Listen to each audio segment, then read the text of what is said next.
It's time for your Low Country real estate market update. It's the Brian Beatty Real Estate Show. Brian is one of the top 1% real estate agents in Charleston. Find him online at listingsincharleston.com. That's listingsincharleston.com. Or call him at 843-345-1273. Now, broadcasting from the WTMA studios, here's your host, Brian Beatty. Good morning, Charleston, and welcome to one of my favorite editions of the Brian Beatty Real Estate Show. In celebration of Halloween and the end of the month, we are going to be talking this weekend about horror stories in real estate. I'm going to tell you guys some things that I've experienced as a real estate agent that some folks close to me have experienced. I want to give you guys an idea of what some of these scams are out there that have horrifically detrimented some people and their situations.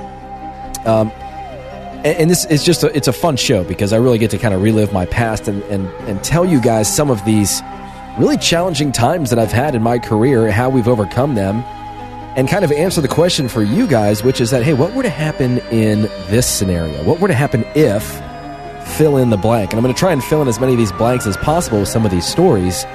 But I love this show, and someone that might like this show just a little bit more than me is my Director of Marketing, Mr. Samuel O'Neill, and he joins us this morning. Good morning, Sam. Good morning, Brian. Good morning, listeners of the Brian Beatty Real Estate Show. I'm very excited to be here. This is indeed my favorite show of the year. We've got a lot of fun stuff to talk about. Like you said, we're going to talk about some real estate scams to look out for, which actually is a horror story, but we also have some kind of fun oddities that you might run into in the real estate practice. So it's going to be a good show. I'm really glad to be here. I do want to say before we get too far into this that, you know, if you're looking for an experienced agent, somebody that has been there, done that, seen that, overcome those objections, kind of gotten us over the hump, gotten to the finish line, and learned a lot in the process. I've sold over 1,000 homes in the Charleston area, and I'd love the opportunity to earn your business. So if you'd like to reach out to me personally, my number is 843-400-8009. That's 843-400-8009. You can call or text that number if you'd like to reach me personally, or you can visit our website, listingsincharleston.com. That's listingsincharleston.com. Or lastly, you can send me an email. That's Brian, B-R-I-A-N, at brianbeattyteam.com. Beatty is B-E-A-T-T-Y. Brian at brianbeattyteam.com. So let's get into it. And I don't really have a lot of rhyme or reason to a lot of these stories. It's kind of just, you listen and you look for things that maybe you've experienced or someone you know has experienced, or maybe you're thinking of buying, selling, or investing in real estate. And these are just good things for you to know. These are the things that agents don't really talk a lot about, because they always like to paint this perfect picture of, oh, work with me, it'll be a stress-free transaction, everything will go perfectly. That is just not true. That's just not how it works. Right. I've been working with Brian for 3.5 years now, 4 years, I think, and there is no such thing as a stress-free transaction. That's one thing that I've learned. There's always going to be some element of stress involved. So any agent that's telling you that, you really got to watch out for that. But you have to trust an agent who's been doing it a long time, that has dealt with everything from, well, I guess we'll talk about some of the crazier things as Brian has dealt with, but that's what you're going to want to look out for, is someone who knows what they're doing and has dealt with these crazy, stressful situations before.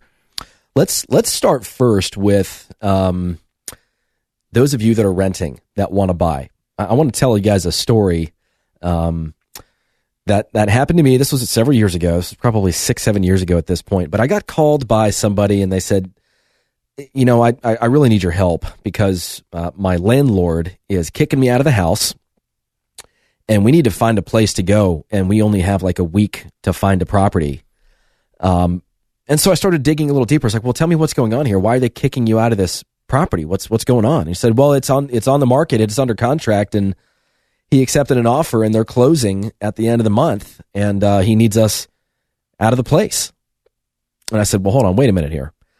How long is your lease? He's like, we signed a year lease. We signed it like 3 months ago. I was like, all right, this is very important. This is what you need to understand, and this is what you guys, listeners, need to understand as well. Leases run with the property, not the owner. So in this instance, this person was essentially being forcibly removed from a property they had a right to be in because they had a valid lease agreement. And so this landlord, first he kind of politely asked the tenant to move, and they said no. And then the landlord kind of takes one step further after he puts it on the market, sells it. The buyer, by the way, knows that the tenant is staying there because, of course, they walked through it, and the landlord/owner is assuring them this whole time, oh, yeah, the tenants will be out of there. That is not a problem. We'll get rid of them. And so finally the landlord says, all right, so we're closing in like a week and a half. I need you out of this house in like 8 days, 9 days. And the tenant says, no, I mean, we have a lease. You can't do that to me. And so they come home from work one day, and the landlord had let himself into their house, and about half of their stuff was on the side of the street, which is just bizarre that this owner/landlord would go to those steps. But I guess desperate times call for desperate measures. But this tenant is telling me this, and I said, have you spoken to anybody except for me about this? And he's like, well, I mean, I talked to my brother who's a property manager, and they said, hey, your lease runs with the property, but if he's going to try and kick you out, then there's not much you can do. And I said, that is not true. You have every right to be there. Your lease conveys with the sale of the property.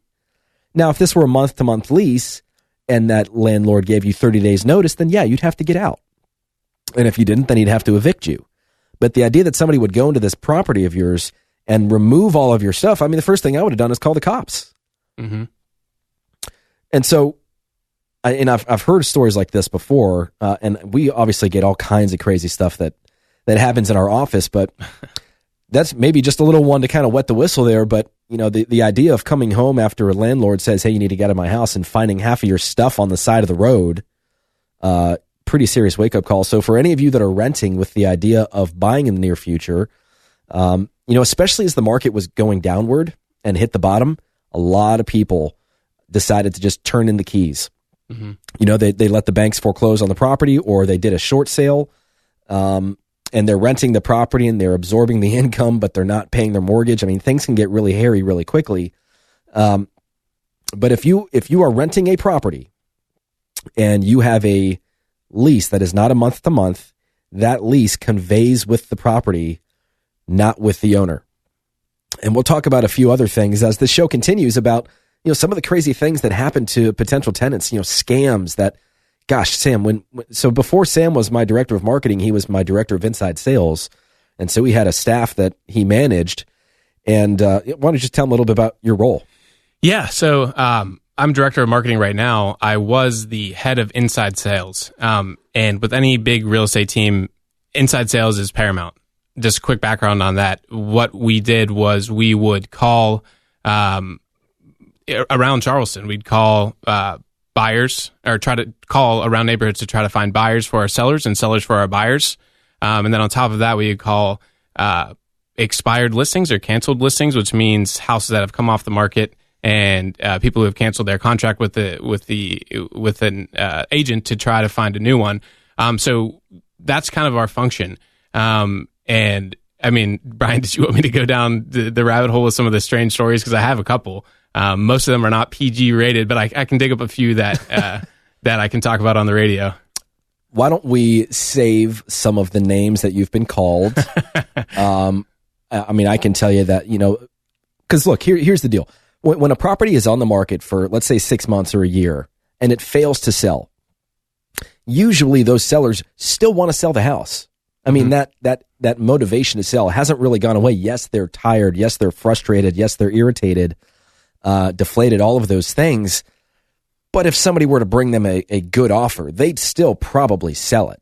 Right. But what happens when these properties come off the market is that because we have 7,000 agents in our market, probably, I mean, even if it's, 2% of them start calling them on a daily basis, people are disconnecting their phones. They're getting rid of their home phone. I mean, it's just an absolute bombardment of phone calls from all different walks of life with a real estate license.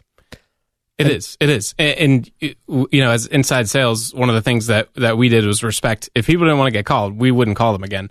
But I mean, I've had people who have just been so fed up. One guy, and this is an appropriate story. It's okay. There aren't many of them because you get called every which name that you can believe. But called a fella. This had to be a couple years ago. And just, went through our normal, hey, I saw your home came off the market, wanted to reach out and see if you were interested in interviewing agents to get it sold this time. And he was absolutely irate, completely livid. He just went to town on me, basically. like I said, every which name possible, and he must have been called by a million people, like Brian was saying. He's probably been called a million times. So I get the outrage to a certain extent. And I apologized, over and over again, probably gave him 3 to 5 apologies where I was just like, sir, I'm so sorry. We're going to take you off our list. The bombardment continued. So after apologizing 5 times, there's not much else you can do other than say, hey, you know what? I'm sorry. We won't call you again, and you got to hang up. Worst thing I could have done. So I did do that. And throughout the day, I got not 1, not 2, not 5, not 10, but 13 calls from this guy throughout the day, and 13 voicemails too, mind you, of him just berating me constantly. So throughout the day, it was just a constant reminder that I happened to call this guy, and it was just like, oh my gosh, when is this going to end? But the 13th call, probably around 7 p.m. This was going on from like 9 a.m. to 7 p.m. It finally ended. So, as far as being an ISA director, I've seen it all. Right. And, one of the function of my team is that we want to find sellers that would still entertain selling their house because we work with a lot of buyers. We want to try and find as much inventory for them as possible. And yeah, a lot of these sellers are irritated, and of course they're irritated because they have all these agents that, use foot in the door techniques or offer false promises to try and earn their business. But in reality, when we call these folks, it's because we've looked at their property. We've said, yeah, we could sell that. Let's call them and see if they're willing to give us an opportunity. And that's, just part of what sales is. There's several things that we do that are not very illustrious. We do not shy away from the hard work associated with picking up the phone and cold calling people. We've all got thick skin. We've all been called every name in the book. But what's great is that, it might take 10 conversations to find that one conversation with someone that's actually willing to accept help. Mm-hmm. And then we list it and we sell it. And I can't tell you the number of, we have literally a binder full of single sheets of properties that we sold that other agents did not sell. And those sellers are obviously very appreciative because we did what we said we were going to do. We got the job done. In some instances, we got them better results than they were hoping with their previous agent. But it just takes a little bit of an open mind. But Sam and I did not rehearse this, by the way. I don't know the stories he's going to tell. He doesn't know the stories I'm going to tell, but we've been together for several years, and so we've collectively seen quite a bit. And so I want to get back to some of these stories as the Brian Beatty Show continues here on the Big Talker, 1250 WTMA and WTMA.com. And remember, if you want to reach out to me to talk about your real estate needs, my number is 843-400-8009. You can call or text that number or visit us online at listingsincharleston.com. It's the Brian Beatty Real Estate Show. Broadcast Saturday mornings at 9 and Sunday mornings at 10 on the Big Talker, 1250 WTMA.